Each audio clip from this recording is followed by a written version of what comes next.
Welcome to The Next Track, a podcast about how people listen to music today. I'm Doug Adams. And I'm Kirk McElhearn. We self-produce The Next Track podcast and want to keep it ad-free, so we rely on contributions from listeners for support. You can help us by making a regular donation via Patreon. Visit patreon.com/thenexttrack. And thanks. So this is the 50th anniversary of the famous concerts of the Sex Pistols at the Lesser Free Trade Hall in Manchester. You love when I say that, don't you? I love it because I can never remember the name of it. What is it? Lesser Free, what is it? Trade Hall. Lesser Trade Hall. Lesser Free Trade Hall. Is lesser a person, or is that like a quality, a state of being? I think it's a union-related thing. Let's see, it was bought by Manchester Corporation in 1920, whatever. And I think Leicester's because a small one and a big one, but we're not going to go into that. Okay. Anyway. Well, I just, I hear these things, and I want to make sure it helps to remember why they're named that way. Okay. So, Lesser Trade Hall. Got it. Lesser Free Trade Hall. Oh, for crying out loud. Anyway, there were two concerts on the 4th of June and the 20th of July, and they were organized by Howard Devoto and Pete Shelley of the Buzzcocks, who had just started that year. And according to Wikipedia, among the audience were future members of, and I think there were 35 people in the first concert, all of whom went on to form a band. Members of Joy Division, New Order, The Smiths, The Fall, Simply Red Magazine, and the Buzzcocks. Other people there were Martin Hannett and Tony Wilson, sounds journalist John Ingham, punk poet John Cooper Clarke, etc., etc. And this was 50 years ago, and The Guardian had an article, "I knew it was over for us," in quotes, "the bands who got left behind when punk exploded," and talk about this as being 1976 as the year of punk, which it was. And it's true that, to be fair, punk was dead in a couple of years, even though there's still bands doing punk. But the punk attitude had been subsumed by the market very quickly.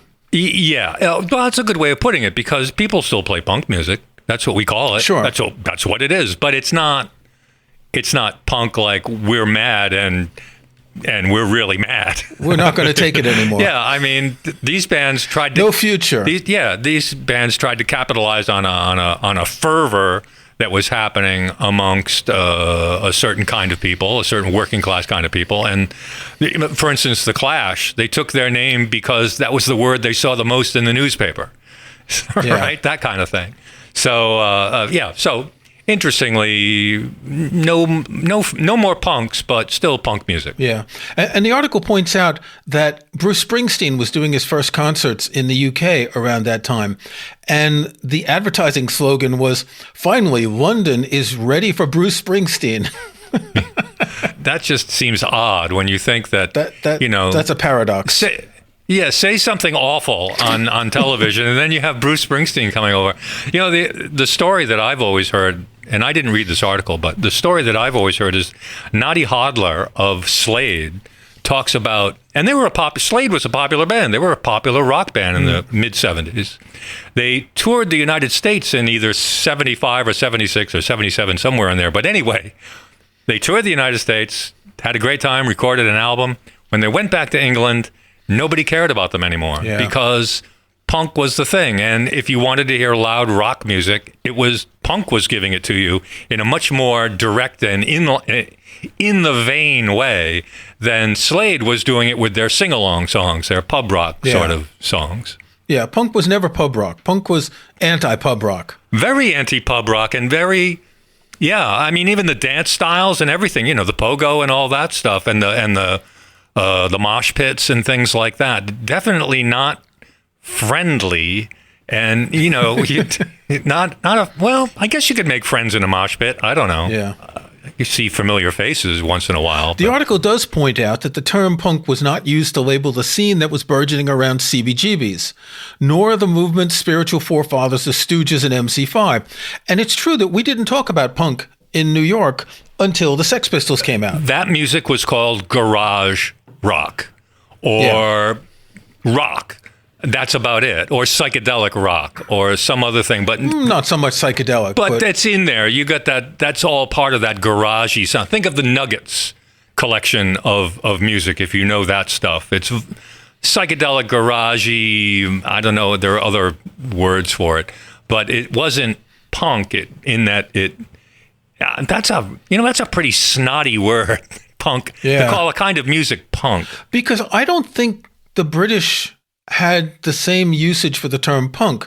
Punk for us was Marlon Brando when he's a kid in the street in getting into fights, right? That's what a punk was. A punk was a petty thief. Wilmer in The Maltese Falcon, the young he was guy. a punk. He's a punk. What was the term that Gunsy? Yeah, well, something like that. Yeah. Yeah. Yeah. Yeah, but he was a punk. He was a tough guy, but a wannabe tough guy. Yeah, I mean, he did there's- have a gun until, Sam Spade took it away from him. Kind of an obnoxious Yeah. sort of young person, usually.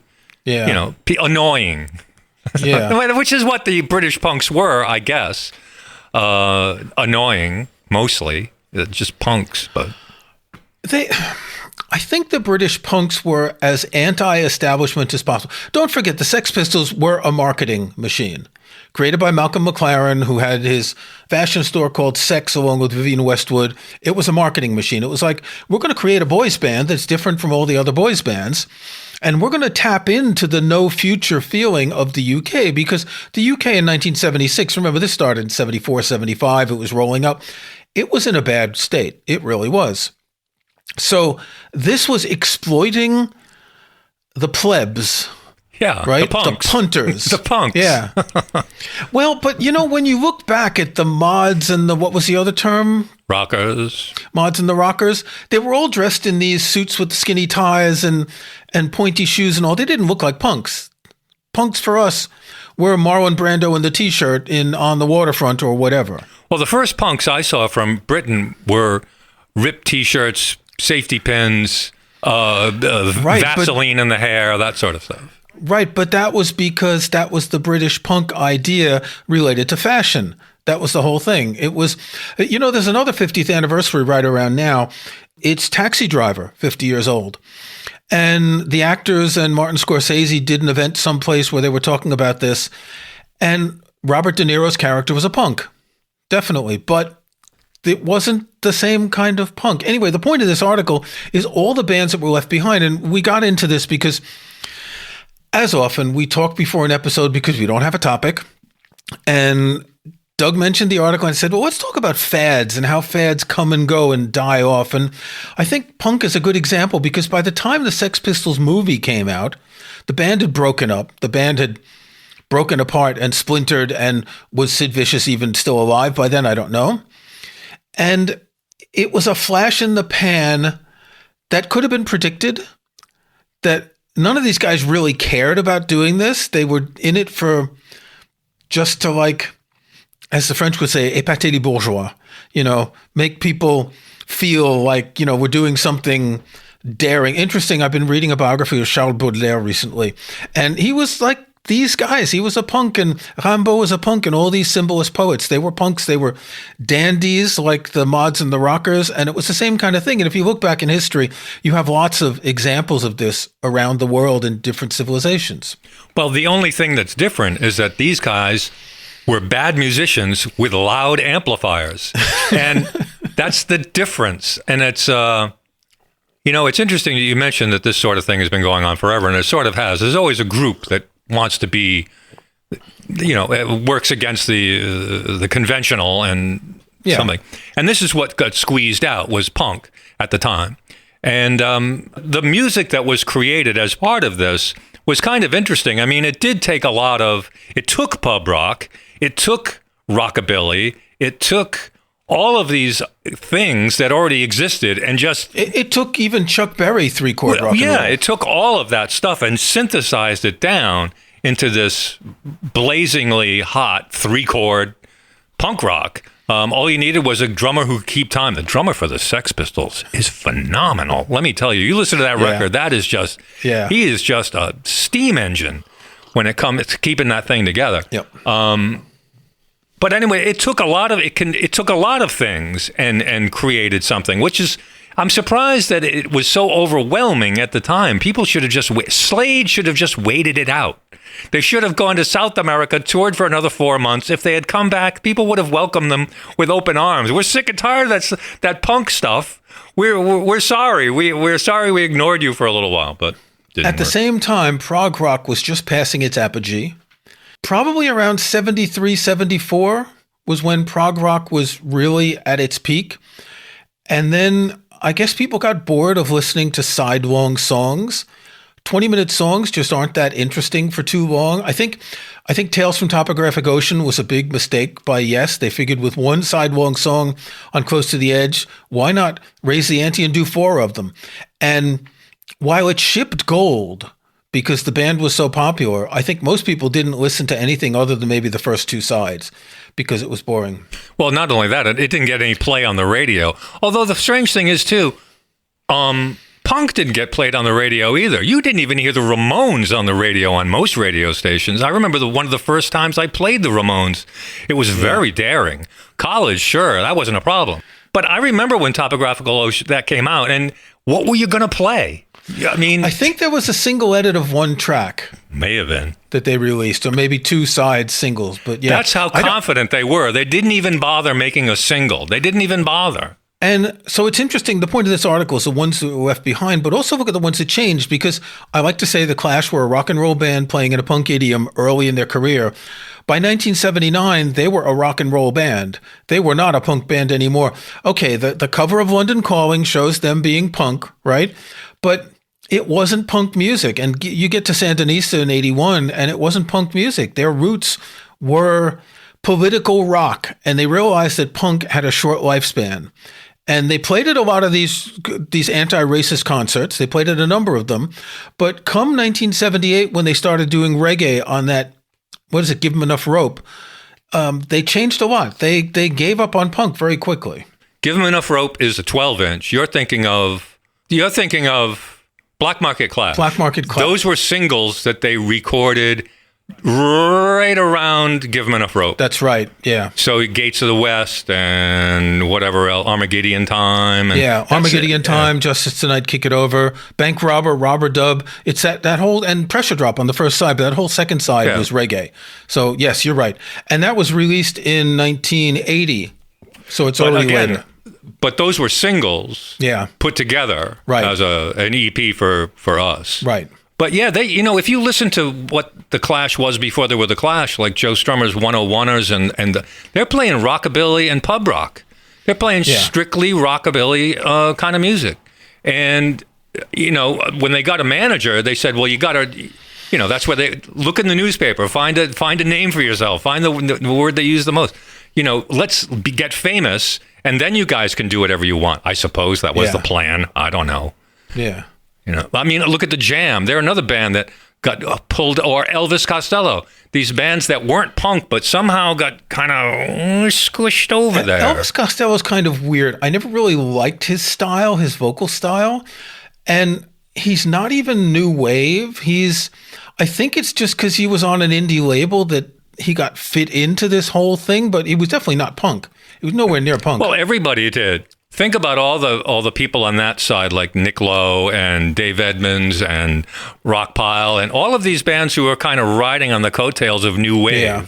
It's like if you looked new wave-ish, then you could be new wave, and if you were extreme new wave, then you were punk. Yeah.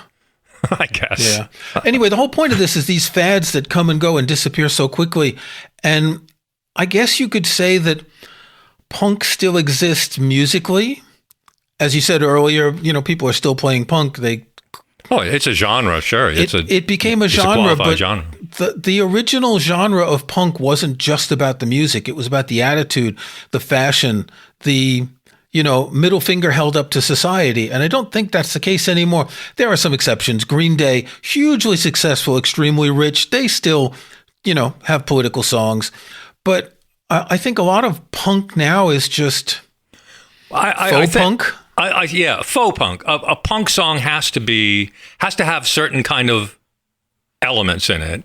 The rocking part, that's the easy part. But I think the words also sometimes have to be kind of obnoxious, maybe angry. There's a certain form that a punk song has. You can't write a love song I guess you could. Yes, you could. You could do a love song as a punk song. Okay, don't listen to what I'm saying. But I mean, there's a certain core sort of, what would you say? Ethos. Ethos. That's it. Yes, it has it. You have to have an ethos to it. It has to have a point of view that exists from anger and angst, and it's hard to do that realistically anymore. Yeah, and it's also the marketplace. Again, talk about the marketplace, because this is what makes these bands live or die, right? If people are going to buy the records and go to the concerts, and you did have a lot of unemployed people in the UK. You did have a lot of people that wanted to have mohawks and put safety pins in their ears, and it was a way of middle finger to society. And then a lot of them got jobs. Yeah, lawyers and things like that. Well, not even lawyers. I mean, you look at Ian Curtis. He had an actual job. I mean, you can't say Joy Division was punk because they were post-punk new genre, but you know, all of these people, they had to hold down jobs to pay for what they were doing. So, you know, you can't. You can only live in a squat and make music for so long, and then you get popular, and then you start touring. And when you're touring, you've got to, you know, you have to change the way you do it. So I don't think punk ever had the momentum to be long lived, and I think it also couldn't be maintained at the kind of level that the bosses wanted to have. Like the management and the record companies related to the Clash, they said, well, we can't have you guys living in filth.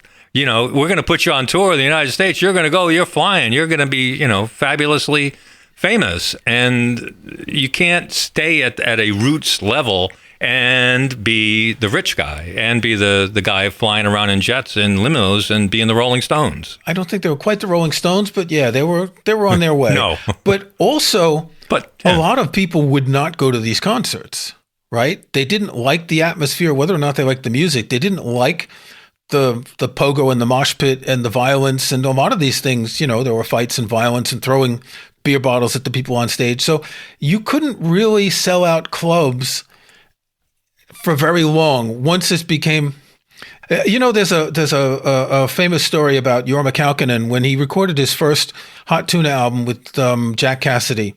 So it's acoustic, Jorma on acoustic guitar and Jack Cassidy on bass. And during the song Uncle Sam's Blues, it was recorded in a club someplace, a small club. Someone dropped a beer bottle on the floor. So every time he played that song live in a club, people would wait for the moment to drop the beer bottle, and they had to ask him to stop playing Uncle Sam Blues. Yeah, that's. And there's a lesson there for all of us. Yes, but it's the same with punk. Do you want in your club to have violence and blood and broken beer bottles and your PA system destroyed and all of that? The Sex Pistols played in Texas, I believe it was, and they had to play on a stage surrounded by netting so that people wouldn't throw harmful objects at them. I mean, maybe that's not uncommon in some parts of Texas. I don't know. But that was one of the things I remember reading about, that, you know, because people would be spitting on them. That was a thing. But throwing beer bottles is I mean, if you can't throw a beer bottle at a band at a club, I don't know. What has the world come to? I don't know. Well, what else do you do with your beer bottle after you finish drinking the beer? Yeah, drop it on the floor when Jorma comes around to that part in Uncle Sam's Blues. I think, however, we're not seeing the same type of fad anymore as things have fragmented, as things have become, I want to say, both more corporate and more do-it-yourself, right? It's hard for a fad to take off and to gain critical mass. Yes. I mean, I'm sure there are dozens of little fads. If you go onto TikTok or Insta, you're going to find that there's a group, or Reddit. There are all these subgroups of people who think that whatever they're doing is the most important thing, and but critical mass is important. If there's not critical mass, it's just a bunch of people doing music in a garage. How can there be? There's no mass media anymore. It's just splintered media.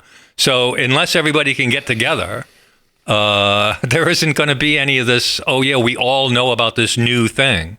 There's only a few people who know about the new thing, and then it's forgotten when the next new thing comes along. So I think we're in an era now where we're just not going to see anything amazingly. Well, we haven't seen anything change in music recently.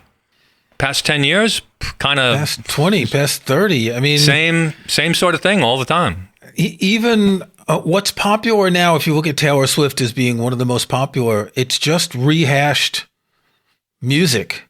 It's not even a genre. It's okay if it's rehashed. It's fine. People like it. That's fine. But it's not new. Right. It's not. And I don't know if that's a bad thing. You know, I mean, as we've talked about the Rolling Stones album that comes out in a month, it's old. That's a bad thing. Well, we haven't heard the whole album yet, so give me the benefit of the doubt. I have heard the whole album. I heard the whole album, the last album that came out, and I heard the whole album, the album that came out before that. Yeah. There were going to be... You know, I had a dream last night, and this is weird that I remember this now.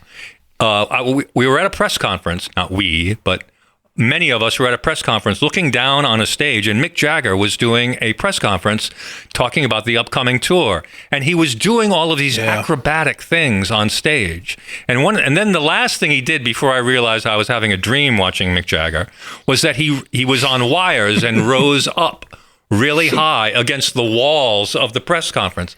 Now, it's like, I think that pretty much sizes it up. It's like Mick Jagger on wires is about what we're going to see. You know, that marionette thing I talked about before. But anyway, I don't know why we brought up the Rolling Stones because, they're not going to do anything. So they're not going to do anything new unless it involves wires to keep them up. But as you say, there's no way to get critical mass on any particular fad. You can be into little fads all you want, but there's never going to be, the national Let's Hate Disco Day or anything like that. There's just going to be no such thing. You'll never get a bunch of people to follow you. Yeah, times have changed, and I mean, this is our usual refrain, right? That things are fragmented, and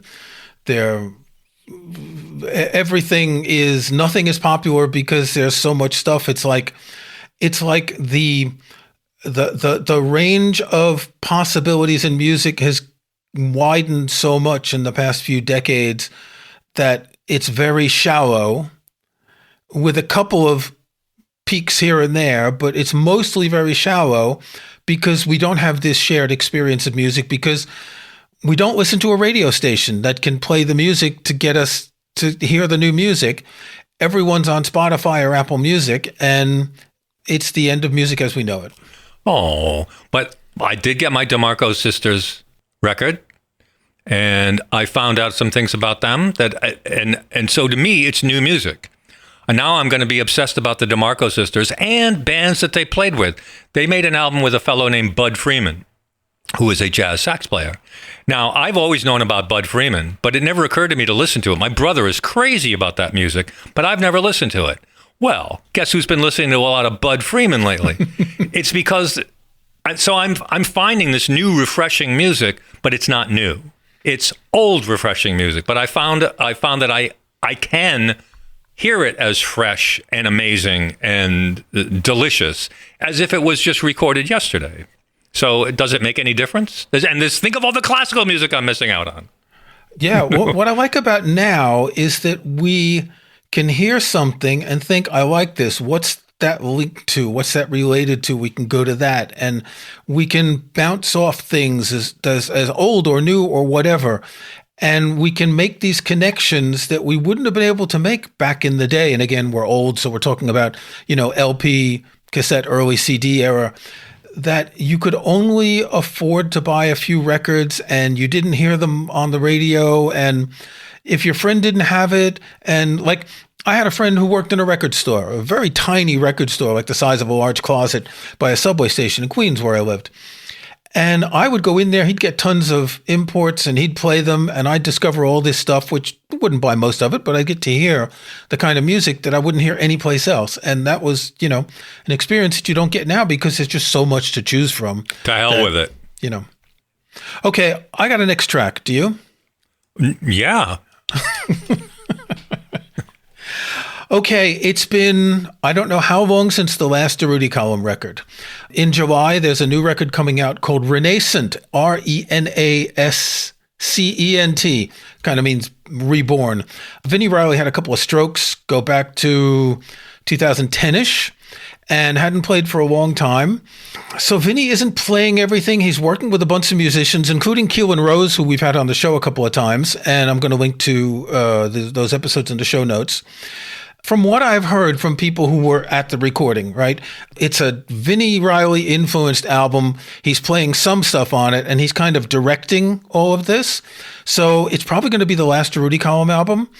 It's coming out, I think, in July 31st. So it won't be out for a couple weeks, but you can order it online. I'll put a link in the show notes to the official store. I'm really excited to hear a new Vinnie Riley record. There are 2 concerts in London on June 17. I think this podcast comes out just before that. They're sold out. Harry Styles, who was in that boy band, is organizing a set of concerts of musicians he likes. And one of them is a Rudy Column tribute concert.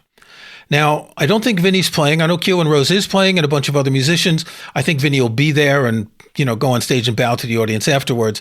But it's a group of musicians who are playing Rudy Column music. Harry Styles, I think he's quite popular in the world. He says that Rudy Column's one of his influences. Anyway, it's called Renascent. You can buy a CD, LP, or cassette. You can get a cassette version of this. Doug, what's your next track pick? We were talking about how you choose the name for your group. And one thing that's popular is to take a common or conventional phrase. We were talking about The Clash. But one of the bands that I noticed very early on did that was Blood, Sweat, and Tears. I thought that was a great name for a band. It kind of said, we're really pouring it all into this. So we're really great musicians. I was only 10 years old. What did I know? But we had that record at home, and I really liked that record. In spite of having to hear Spinning Wheel, I don't know how many times in my radio career, but the rest of the album's really good. I mean, they do a great cover version of Smiling Faces by Traffic and, the Eric Satie thing, and there's a bunch of good songs on there. I didn't like much of Blood, Sweat, and Tears after that record, and I think there's even a first album that I didn't pay much attention to, but, the debut album, as I guess is what they call it, the white one with the... But anyway, this is the record that everybody knows, the Spinning Wheel record. I haven't listened to it in decades. I'm not going to listen to Spinning Wheel. I think I'll skip right over that. But the rest of it, I recall it was pretty good. Blood, Sweat, and Tears is my next track. This was episode number 336 of The Next Track. Thanks for listening. You'll find links to some of the things that we talked about in the show notes for this episode located at thenexttrack.com. And we hope you'll support The Next Track by making a regular donation via Patreon. We're ad-free and self-sustaining, so we depend on the listener support of our Patreon patrons. Visit patreon.com/thenexttrack. We appreciate it. I'm Doug Adams, and for Kirk McElhearn, thanks again. We'll talk to you next time.